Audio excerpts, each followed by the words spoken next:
Like many of you, I've been spending quarantine trying to figure out ways to be productive.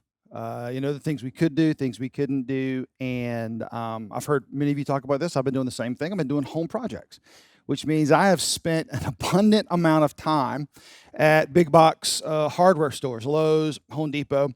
And I'll be honest, man, I just like going in the stores. There's just, it taps into something in me. You feel accomplished. You feel like you know what you're doing when you actually can do a home project on your own. Maybe you don't feel that way, but for me, I love being a part of it. But I've noticed that I'm not really equipped for big box hardware stores because when I go and I need a screw, like I'm not prepared for there to be 8,000 different types of screw. When I need a light bulb, I'm not prepared for there to be an aisle that is the length of the store with different light bulbs. And so what tends to happen when I go into a hardware store, I go in with purpose, I go in with meaning, I know exactly what I need, and then I get to the aisle and I just freeze. And I just stare around because there are so many options. I cannot tell you, Wellspring, how many times I've bought a light bulb, brought it home, only to find out I got the wrong light bulb, or it had the wrong base, or it was the wrong color, or it was the wrong wattage. And so you'll be happy to know what I've started doing now is I literally would take the old light bulb, I'll take a picture of it, and then what I'll even try to do, because on Lowe's, like there's an app, and so like I'll try to find the exact light bulb on the app so that when I get into the store, I can match it up to make sure I know what I'm doing, because I'm just overwhelmed by the options. I'm overwhelmed by the choices. And when I can't figure it out, there's people walking around the stores in Lowe's, people walking around the stores in Home Depot, and you can ask them questions. You can find an expert to say, hey, there's so many options here. I'm not quite sure what I should do. And usually they help and they guide you and you get what you need. Now, I tell you that story because I'm convinced that most of us probably feel that way right now, especially if you've been following our series for the last 2 weeks, a series called Headspace. We have covered a lot of content. We've been talking about mental health. We've been talking about what God thinks about mental health. We've been talking about lots of options.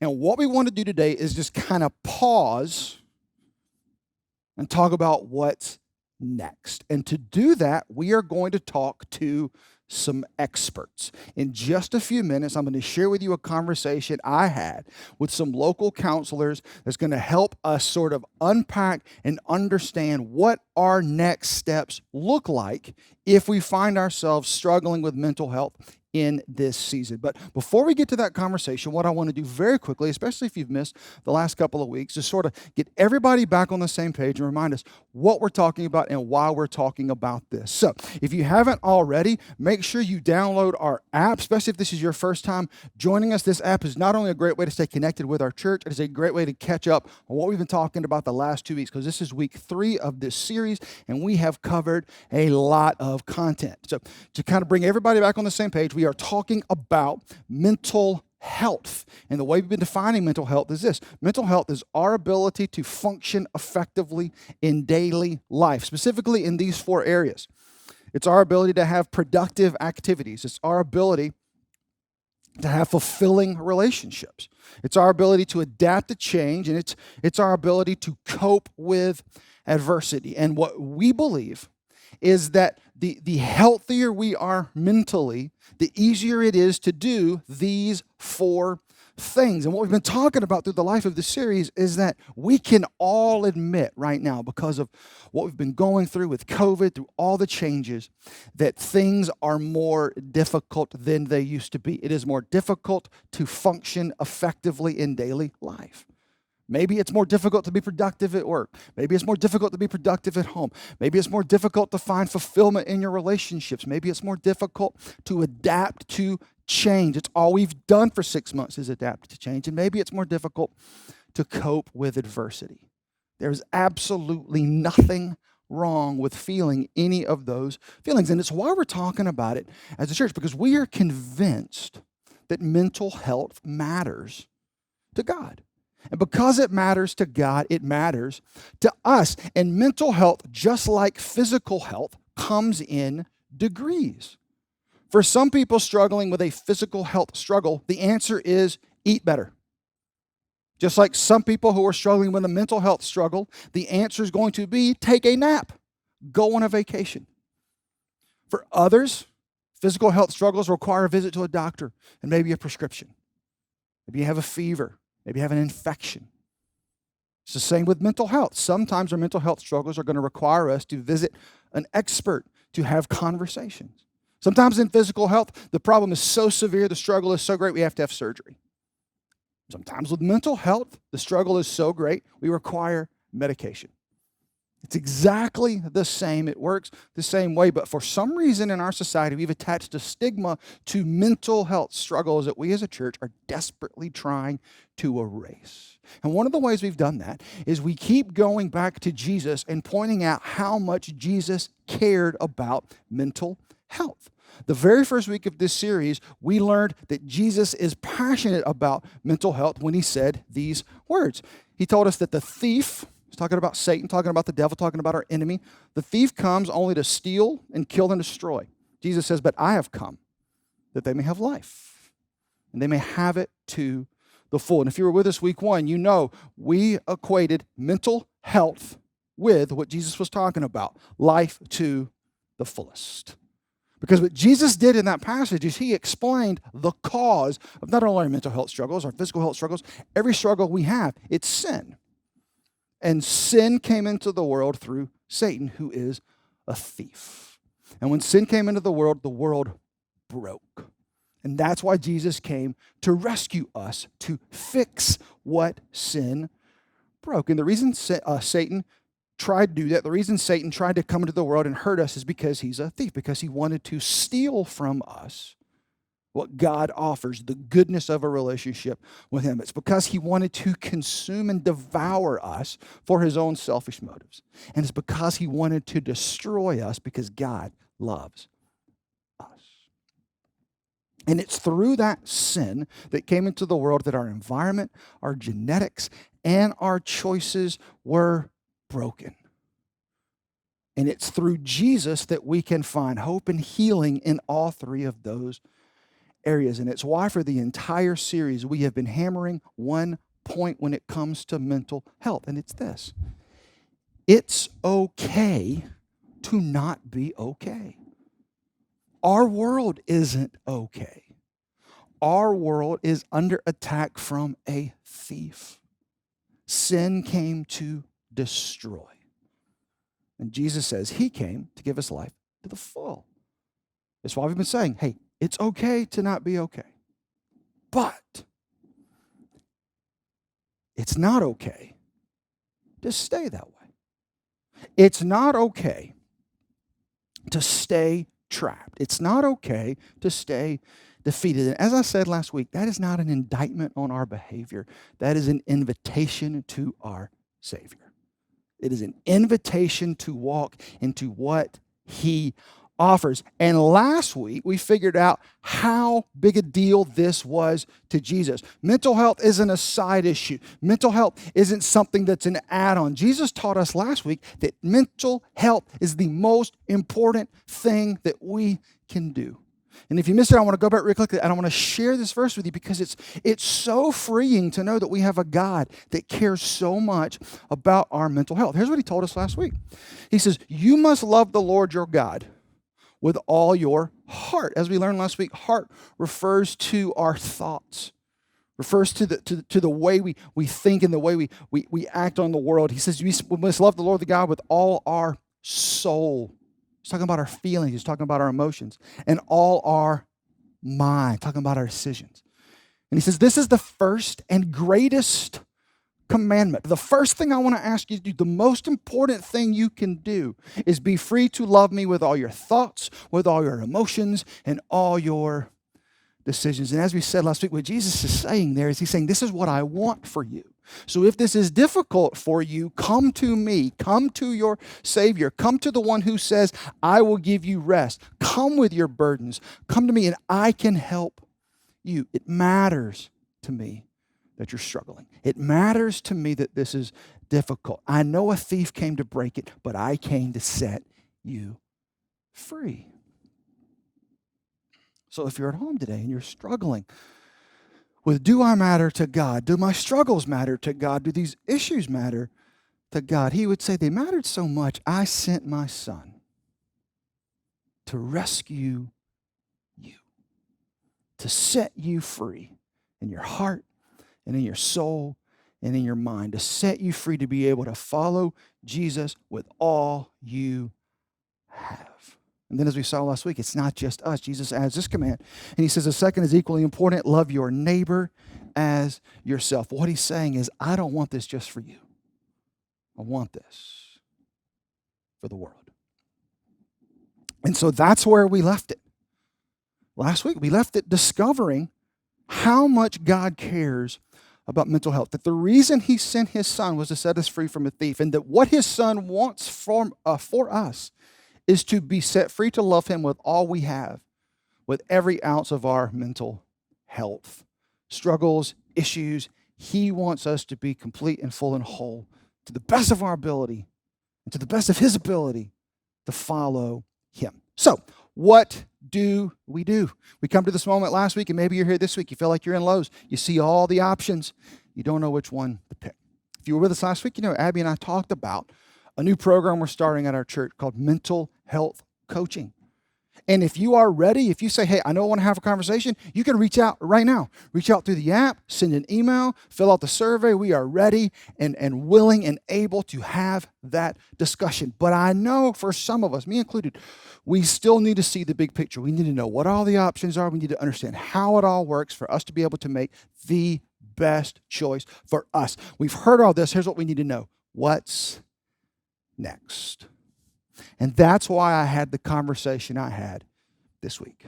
I had a conversation with some local counselors, some local experts to lay out what counseling looks like, how to know we need it, and how to step into it. So, today,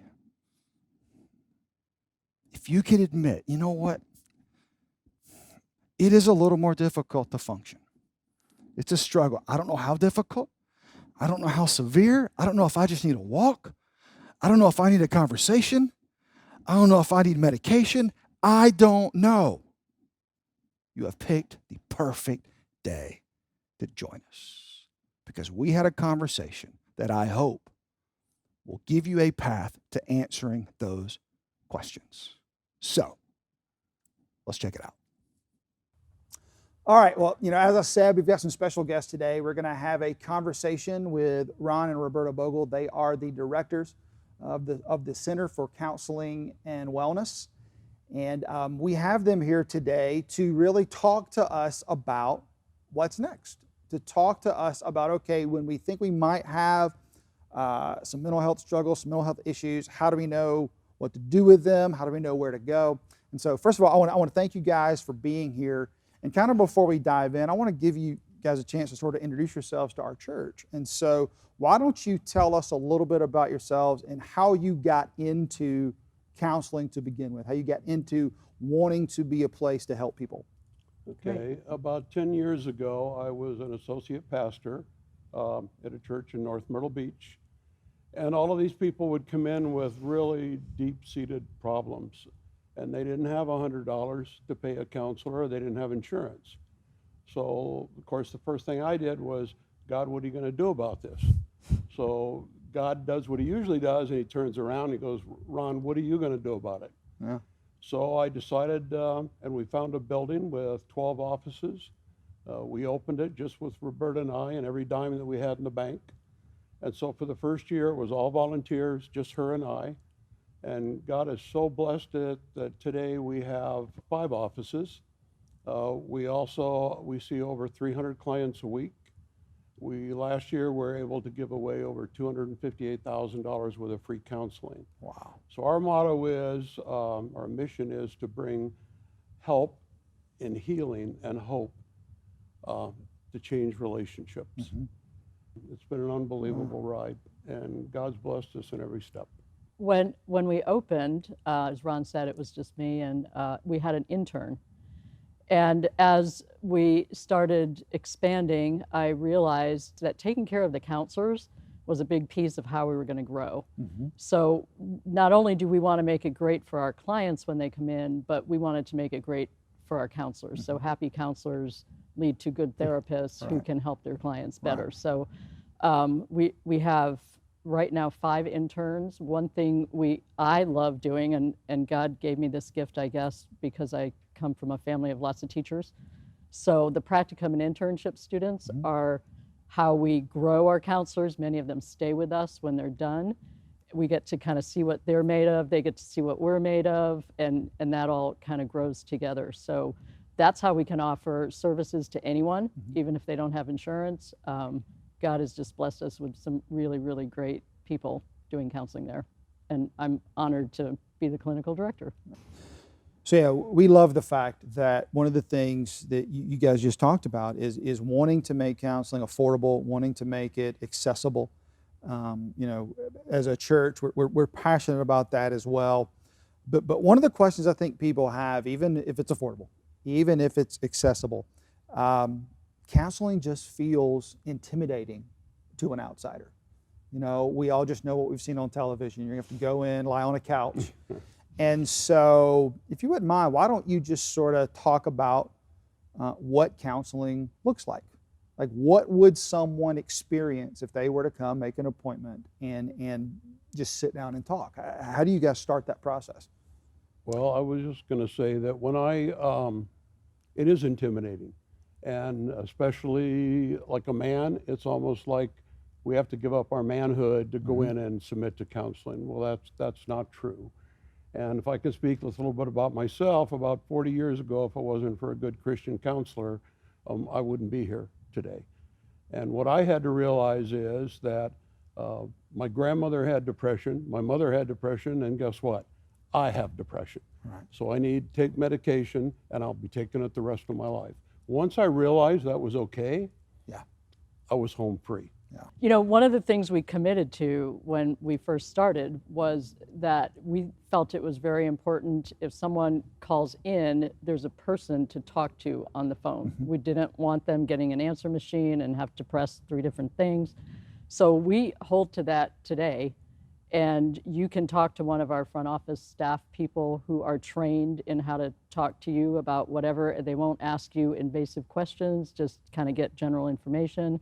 And their job is to put you with the best counselor based on what your needs are, and go from there. So coming in, we make it very inviting, I think. People will walk in the front door and say, did this used to be a house? So we don't want it to look like a doctor's office or anything like that. We just want people to come in, and our first job as a counselor is to establish rapport, so to build the relationship. So it's very important that people have a good experience, so we are focused on bringing you in, making it a good experience, and we want you to come back so you can get everything that you need. And I think I kind of look at it like, at Jesus, at the woman at the well. They use that as an example of the perfect counseling session. He accepted her where she was. He knew everything about her. He didn't condemn or degrade what she'd done, and he offered her ways to change her life, the living water. And that's kind of what we do. I don't think we're very threatening. And then also when we hire counselors, they actively have to be involved in their church. So I will call their pastor and make sure they're actively involved, because we pray together. All of us, we're in counseling sessions and maybe we don't have an answer. And so subconsciously we're going, please, Lord, give us an answer. And he does, because there is no healing without him. So you may not know it or not, but our counselors are praying for you. And then one thing with COVID-19, we've stepped up the telehealth option. So we were doing that prior to COVID-19, but that really came to fruition. Some of our counselors are totally online. So if you're not comfortable meeting face-to-face, especially at this time, and some people are more comfortable just talking on their computer or their cell phone, we have that option. And when people call in, do they normally come once? Do you go ahead and say, start coming every week, every month? Like, how do you guys decide how often to see someone? Yeah, it depends on the extent of what's going on with them. Most of our people we definitely see more than once. An average course of treatment is probably 12 to 15 sessions. I have clients that have been coming for 8, 9 years, like since we opened. That doesn't mean that they're not successful. These people just have a whole lot of stuff Right. going on in their life, very complicated cases. And some people will come for a time and then take a break, maybe even for a few years, and then come back again, just like you might go see your primary care doctor and not be well for a few Right. years and then have to come back. So when people come to see you, in your experience, do most people have the ability to tell you what's wrong, or do they just know something's wrong? That's a good question. I think they definitely know something is wrong. Many people have been in counseling before, so they come in and they know what their diagnosis is, they know what they've been trying to do to fix it. Other people, it's the first time, and they don't know. So we have a lot of assessment tools we can use to help people understand what's going on with them. And then speaking for myself, I remember when I went through my change, I knew something was wrong. Life wasn't working. And everything I did, even though I was successful in the physical world, I wasn't at peace. Right. And so I really knew something was wrong. I just didn't know what to do. Well, what the therapy did for me was it like turned the light bulb on. Once he helped me understand what triggered what I was feeling, it was like that aha moment. And now I know what to do with it because I know what's triggering it. Right. And that was the big benefit for me. So I want to follow up on that, because one of the things we've been talking about as a church, and it's not our definition, but we defined mental health as the ability to function effectively in daily life through productive activities, fruitful relationships, the ability to adapt to change and cope with adversity.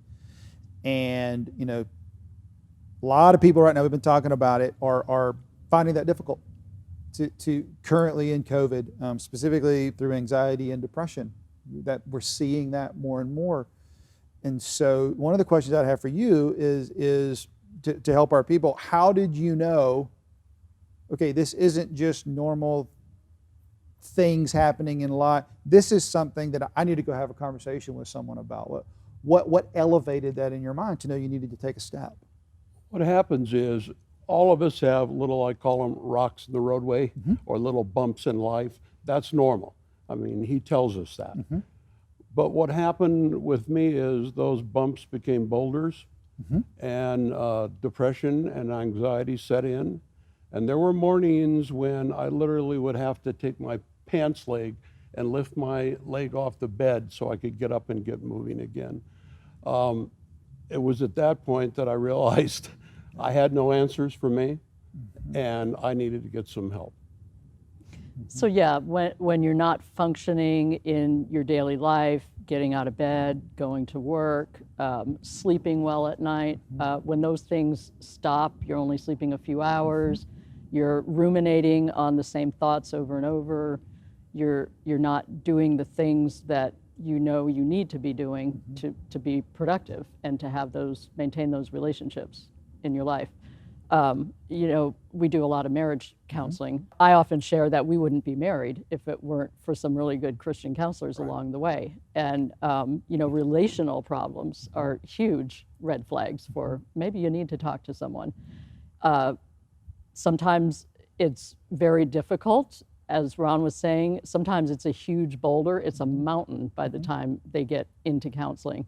So the sooner you can recognize those things and get into counseling, the better, because it hasn't grown to that point. So you said something, you said relational problems can be a big indicator. Unpack that. What sort of relationship problems? Well, certainly arguing, fighting, shutting down, not talking to each other, not working together, supporting each other, especially if you had a good relationship and now it's falling apart. With the COVID, we're seeing that. There's a change in routine. So sometimes people are together more than they're used to. Maybe there has been a job loss, a major change in routine. Children with the school situation, that's got everybody way off right now, not knowing what's going on. And a lot of that not knowing, and then we typically take it out on the people closest to us. Right. So I want to keep talking about this because I can hear our people at home sort of having this line of dialogue on their head. Well, if that is going to mean I should go to counseling, then I should just go to counseling every week. You know, but I tend to agree, especially in this heightened season. And so, for people who are like, yeah, we're just fighting more. It's harder to do this. It's harder to do that. To then jump to, but you need to go to counseling because it's such a hot topic in our culture. It feels like it's this big jump. Help close that gap and show, like, why is that the most reasonable, rational step to take? So I would say if the tools that you had been using to maintain your relationships and get along in life and be okay, if those tools aren't working or they're not enough, counseling can help you identify what you might need to add. Yes. So new tools for the right, tool belt. Exactly. Yeah. And maybe even new problems that have come up that you haven't faced before, and we can help with those kinds of things. And you know, sometimes I will make a change and she'll go, I've been trying to tell you that. Why didn't you listen to me? I go, well, because you're my wife. So a stranger tells me and I listen. Right. Yeah. It's hard for husbands and wives to do that. And even today, we have a third person who we totally trust, that if we reach an impasse and we agree to disagree, we will go to that third person. And when she was saying about how long people usually spend in counseling, with what you were talking about, sometimes they'll just come and 2 or 3 sessions, and then we'll tell them, you know what, you've got the tools. Right. It's not that big a deal now. Go use them. And then we have couples that come back, what they call it once a month tune-up, where they just come in and they just want to sit and talk, or they've had an issue and they need a third party. So going to counseling doesn't mean you're going to be there for the rest of your life. Right. You could be there 2 or 3 weeks, or in her case, some people, they'll be there for 8 or 9 years. But I love what you said, Roberta, about when the tools you were using stopped working. Because again, like we're talking about marriage, but even in parenting or in life, we got to where we are because we could function and something was working. And that's a really great way to think about it. It's like, because I say it all the time, I don't get it. I'm doing the same things. Nothing's changed. Why is this harder? And what we would do in any other area of life is we'd go ask an expert. You know, if we were taking care of our own house and the AC stopped, like, well, I've tried to fix the AC the same way 5 times and it's worked 4, but it's not working this time. We finally call a repairman, right? We call someone else. And so I love that picture for our folks. Then is when those things don't work anymore, that is your opportunity to reach out. And I love what you said, that some people come 2 or 3 times. And I think that's another misconception, is that if you go to counseling, you're in counseling forever. But no, you're just going to an expert to get new tools. You're going to an expert to get new understandings, and then you're released to live those out, right? Right. If you get back to that functionality, if the air conditioner is working again. Yeah. All right, so as we begin to wrap up, I wanted to sort of end incredibly practically. Again, we've talked about, in light of all the changes, you know, anxiety and depression are 2 things that people are struggling, you know, almost everyone is struggling with it more than they ever have. So what are just some tools, practical next steps that you can give our people right now who think they may be feeling anxiety, they may be feeling depression for the first time?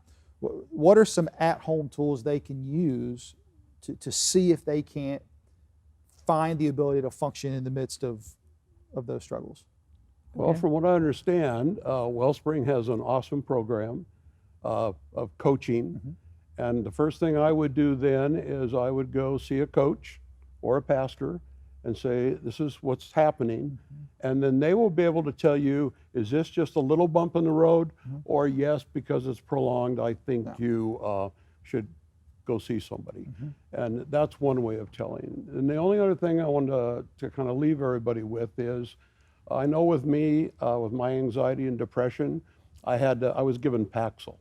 And I try and tell people that come and ask me, I can't take pills because that's a sign of weakness. And what I try and tell people is, if you had diabetes, would you take insulin? Oh, absolutely. If you had a strep throat, would you take an antibiotic? Absolutely.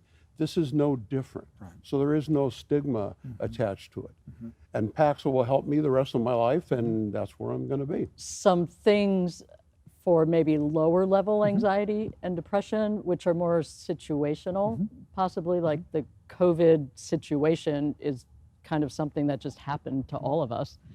I like to think in terms of body, mind, and spirit, Mm-hmm. or social connections kind of go in there with the spirit. And so addressing our bodies and making sure we're eating well, we're sleeping well. I take a whole bunch of nutritional supplements that help me, and as we age, they definitely become more important. So, am I giving my body all of the things that it needs to function well? My mind, I start my day out with a daily devotional. I'm in my Bible, I'm in the Word every day.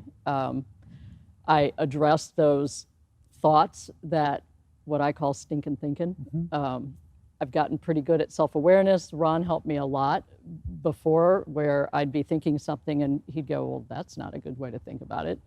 So we can learn how to do that better on our own, but talking to someone often helps with that. And then our social connections and our God connection. God connection has to be there for us to have our social connections. And that's been a bigger challenge with churches not meeting. And it's great being online, but it's just not the same as coming into church and giving a hug. And so finding those other ways to be with friends and other supportive people is really important. And so maybe stepping it up a level when you're in a COVID type situation is enough for some people to deal with that anxiety and depression. But sometimes we need more, depending, like for us, we don't have children at home. It wasn't a big change for us. I just can't imagine what it's like for parents with kids at home and having to homeschool since the spring, and now we have this, and there's just a lot of stressors out there. So again, I want to push on that because I love that. I want to emphasize that because what you just said was something, for a stay-at-home parent out there who has just experienced this 6 months of change, and they've been beating themselves up because they can't handle it as well as they were. Things are more difficult, and the last thing they would ever think is I should go see a counselor. What they think is I need to read another book to learn how to be a better mom, or I need to get another book to be a better dad, because if I were just better, this would all be okay. Right. So explain what's happening to them in that moment that's causing them to experience anxiety, causing them to experience the depression, that a counselor can actually help unpack, reveal, and allow God to actually heal. And a lot of what we do in counseling is to mirror back to the person what's going on in their life. And so they'll come in, they'll describe their situation, and in that process of describing their situation, they'll realize, like, everybody would be overwhelmed in this kind of situation. And so we call that normalizing. So we normalize the abnormal situation. And that right there can help them feel a little bit better that they're just in an abnormal situation, which is why you're not feeling right. And then to add on those tools, those ideas, get them thinking of ideas of how they can make it better for themselves. And we call that resiliency. And some people have a lot of natural resiliency and they figure things out. Other people need a little bit more help on getting ideas of how they can better balance their lives. And sometimes just letting go of guilt that they have to be everything to everybody all the time. And your kids can sit there and do their own thing for a little while you take care of yourself. Awesome. Well, I want to thank you guys for joining us today. But I want to thank you for what you do. I want to thank you for taking this seriously and for being a resource for our church and the people in our community. One of the things we talked about in this series is, and you've mentioned it, we have an enemy, and he is a thief. Absolutely. And he wants to steal, kill, and destroy. And we talk about how Jesus came to give us life to the fullest, and that means functional to our best ability. And he's given us the gifts of experts to help us, to let us go to talk through things, to normalize, to help remove the guilt, to help see who God really is.